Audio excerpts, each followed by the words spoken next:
Hello friends, मैं आपका दोस्त डॉक्टर सलमान नसीर और आज मैं आप लोगों के लिए और खासकर मेडिकल स्टूडेंट्स के लिए बहुत ही हेल्पफुल क्लिप बनाने जा रहा हूं, जिसमें मैं आपको बताऊंगा दोस्तों, अगर हमारे पास पैरों की स्वेलिंग लेकर अगर कोई पेशेंट आता है, जी हाँ दोस्तों, पैरों में अगर सूजन है और चेहरे पर अगर सूजन है, तो इस तरह का अगर कोई पेशेंट अगर हमारे पास आता है तो हम उसको कैसे डायग्नोज करेंगे, कैसे डिफरेंशिएट डायग्नोज करेंगे, कैसे कंफर्म डायग्नोज करेंगे या फिर आगे के एतबार से हम लोग कैसे उसको रिफर करेंगे, तो तमाम बातें मैं इन शॉर्ट आपको बताने जा रहा हूं। तो इस तरह से अगर हमारे पास पेशेंट आता है तो हमको गौर करना है कि जो पैरों पे स्वेलिंग आई है उसकी क्या क्या वजूहत होती है।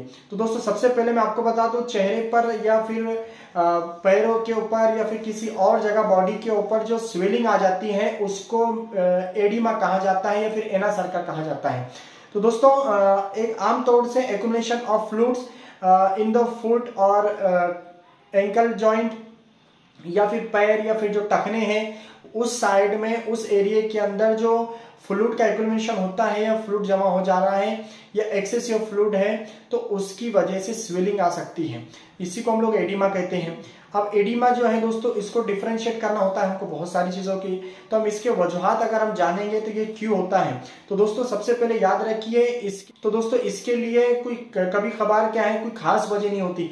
जैसे कोई इंसान अगर सफर कर रहा है, लॉन्ग ड्राइव अगर उसका हुआ है, जैसे प्लेन के अंदर लगातार 5 घंटे 6 घंटे तक अगर उसका सफर हुआ है, तो ये टेम्पररी होगा और वो थोड़े बहुत यानी कि वक्तों के बाद जो है तो अच्छा भी हो जाएगा। और कभी कभी ये स्वेलिंग जो है तो दूसरी चीजें भी या प्रॉब्लम भी क्रिएट कर सकता है।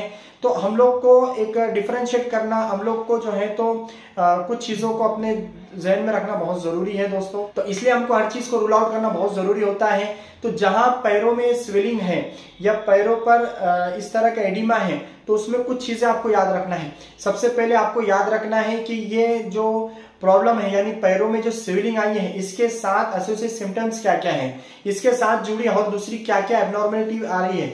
जैसे कि सबसे अहम चीज याद रखना है आपको कि ये जो पैरों में स्वेलिंग आई है, इसके साथ में पेशाब को लेकर कोई प्रॉब्लम है क्या, यूरिन के लेकर, यानी कि एक्सेस यूरिन है या फिर यूरिन का जो कलर है वो चेंज हुआ है क्या, इस तरह के उसको गौर करना है यूरिन के ऊपर। सेकेंडली ये जो स्वेलिंग आई है, एडिमा है, तो उसके साथ में ब्रीथलेसनेस वगैरह की कुछ प्रॉब्लम है क्या, तो ये भी आपको देखना है।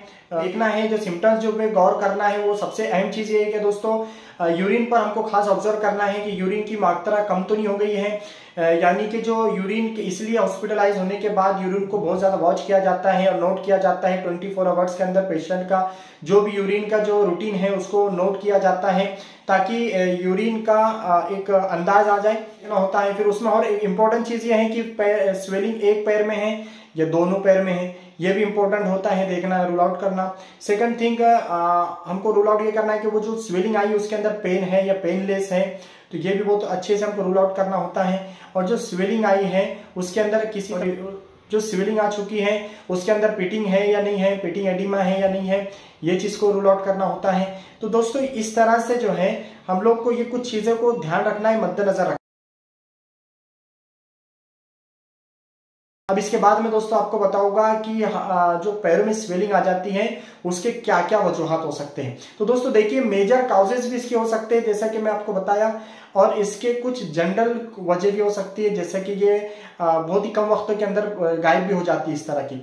अगर जनरल की बात करें तो ये प्रेगनेंसी के अंदर जनरल है दोस्तों, लेकिन कभी कभार जो है तो प्री एक्लैम्पेशिया वगैरह कंडीशन के अंदर ये यानी कि एक प्रॉब्लम आ सकता है उसकी वजह से। तो इसके साथ ही जैसा कि सफर वगैरह के अंदर हो गया या करना बहुत जरूरी है। तो दोस्तों सबसे पहले बात को, अगर चेहरे पे अगर किसी तरह की स्वेलिंग आती है, चेहरे पे अगर एडिमा है, तो हम लोग उसको रूल आउट कर सकते हैं। जो एडिमा है वो समझ सकते हैं। इसके अलावा सीवियर एनीमिया के अंदर ऐसा हो सकता है, स्टेरॉइड्स के इस्तेमाल से हो सकता है, और इसके अलावा और इसके साथ ही मैक्सो एडिमा जो है इसकी वजह से हो सकता है। इसमें क्या हो जाता है, हाइपोथायराइडिज्म में इस तरह की प्रॉब्लम, यानी कि चेहरे पे जो है तो सूजन वगैरह आने का एक साइन से अलामत जो है तो मिल सकती है। और अब बात कर रहे हैं दोस्तों हम पैरों पे अगर स्वेलिंग आ रही है तो इसके क्या क्या वजूहत हो सकते हैं। तो इसके दोस्तों पैरों पे स्वेलिंग जो आ जाती है इसके बहुत सारे वजह हैं, लेकिन जो मेजर ऑर्गन, जो बड़े ऑर्गन्स होते हैं, वाइटल्स ऑर्गन होते हैं, उस पर सबसे ज्यादा कॉन्सेंट्रेट करने की बहुत जरूरत होती है। उससे रिलेटेड जो है तो बहुत सारी चीजों को गौर करना जरूरी होता है।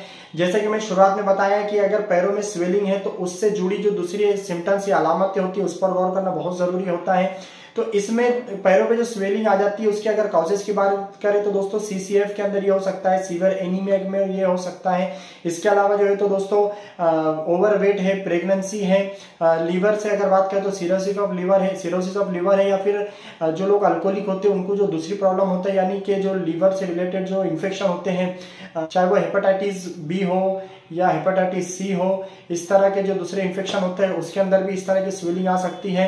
हाइपोथायराइडिज्म के अंदर भी स्वेलिंग आ सकते हैं।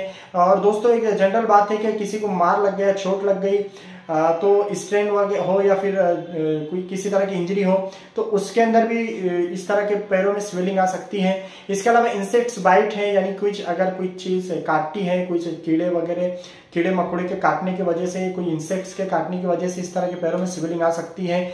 और साथ ही दोस्तों जो फीमेल्स के अंदर जो सारे ओरल कॉन्ट्रासेप्टिव जो मेडिकेशन फीमेल यूज करती है उसकी वजह से भी आ सकती है। कुछ ऐसे मेडिकेशन है दोस्तों जैसे कि एंटी हाइपरटेंसिव के अंदर भी ली जाती है, एम्लोडिपिन वगैरह, या फिर जो डायबिटीज के अंदर भी ली जाती है। तो ऐसी मेडिकेशंस की वजह से भी, कुछ ऐसी मेडिकेशंस है जिसकी वजह से भी एडिमा की प्रॉब्लम हो सकती है। इसके अलावा तो साथ ही हाइपोप्रोटीन यूरेमिया की वजह से हो सकता है, लेकिन ये लोकेशन पर डिपेंड करेगा। और फाइलरेसिस है जिसको हम लोग कहते हैं हाथी वाला पैर, यानी कि वो उसमें पैर जो है तो इस तरह से हो जाते हैं। और वेरिकोस वेन है, और साथ ही deep vein thrombosis, in short DVT, तो इसके अंदर भी इस तरह की प्रॉब्लम हो सकती है। प्रेगनेंसी के बारे में आपको बताया, प्रेगनेंसी में खासकर ये क्या होता है कि थोड़ा नॉर्मली होता है, यानी जनरली ये होती है स्वेलिंग है, लेकिन इसके अलावा अगर दूसरे सिम्टम्स नजर आ रहे हैं तो फिर वो प्री एक्लैम्पेशिया वगैरह या फिर कुछ और प्रॉब्लम भी हो सकता है हम लोग को। और अब हम बात करेंगे, अगर हम इसके एग्जामिनेशन की बात करेंगे तो आंखों के जरिए से अगर हम एग्जामिनेशन करेंगे तो हमको स्क्लेरा वगैरह पता चलेगा। और हमको जो है तो इसमें क्या होगा, जुबान के अगर टंग का एग्जामिनेशन करें, ओरल कैविटी का अगर एग्जामिनेशन करें तो एनीमिया वगैरह का पता चलेगा। एनीमिया में क्या है कि अगर 4 mg से अगर ये कम है या 4 पॉइंट से अगर कम अगर HB है हमारा, तो उसके अंदर सीवियर अगर एनीमिया जिसको हम कह सकते हैं तो उसके अंदर पैरों में स्वेलिंग दिखाई दे सकती है। तो दोस्तों एक अहम चीज है एंजियोन्यूरोटिक एडिमा। दोस्तों इसमें क्या होता है कि जो होर्सनेस ऑफ वॉइस वगैरह जैसी प्रॉब्लम क्रिएट हो सकती है। और साथ ही इसके अलावा दोस्तों अगर बात करेंगे एग्जामिनेशन के अंदर, तो अगर हम एग्जामिनेशन करते हैं चेस्ट का, तो अगर मर्मर्स वगैरह देखना है, उसके अलावा जीबीपी हमको देखना चाहिए। तो इस तरह के एग्जामिनेशन करने के बाद जो है तो दोस्तों हमको बहुत सारी चीज रूल आउट हो जाती है। और स्टेरॉइड्स वगैरह के इस्तेमाल से भी इस तरह की प्रॉब्लम हो सकती है। तो ये सारी चीजें हैं दोस्तों, इन सब चीजों को रूल आउट करना होता है। और ये सब चीजें रूल आउट करने के बाद जो है तो दोस्तों हमको एक्शन लेना होता है। एक्शन में हम क्या करेंगे, तो दोस्तों सबसे पहले तो ये चीज जिस टाइप का प्रॉब्लम है तो उस हिसाब से हमको रिफ्लेक्ट करना होता है, या फिर आप अपने लेवल से जितना उसको यानी कि तो इसके साथ ही लो सॉल्ट डाइट या नमक का जो इस्तेमाल है हम उसको कम कर दे, बिल्कुल रेस्ट्रिक्ट कर दे। और इसके अलावा जो, और अगर किडनी का अगर कुछ प्रॉब्लम नहीं है तो प्रोटीन वाली चीजें उसको ज्यादा से ज्यादा खिलाने की कोशिश करें। अगर किडनी का प्रॉब्लम है तो हम उसमें अवॉइड करेंगे। और साथ ही कुछ चीजें ऐसी है, अगर जनरल कोई स्वेलिंग वगैरह आई है पैरों के ऊपर तो बर्फ के अंदर अगर बर्फ से उसकी सिकाई कर सकते हैं। और इस तरह से जो है तो थोड़ा वॉक वगैरह करके भी जो है तो स्वेलिंग कम हो सकती है। कोई इसके अंदर जो डॉक्टर क्या करते हैं, डायबिटिक्स मेडिकेशंस भी देते हैं, लेकिन ये कभी भी विदाउट डॉक्टर के हम बिल्कुल ना करें। तो डायबिटिक्स मेडिकेशन से भी ये स्वेलिंग कम की जा सकती है।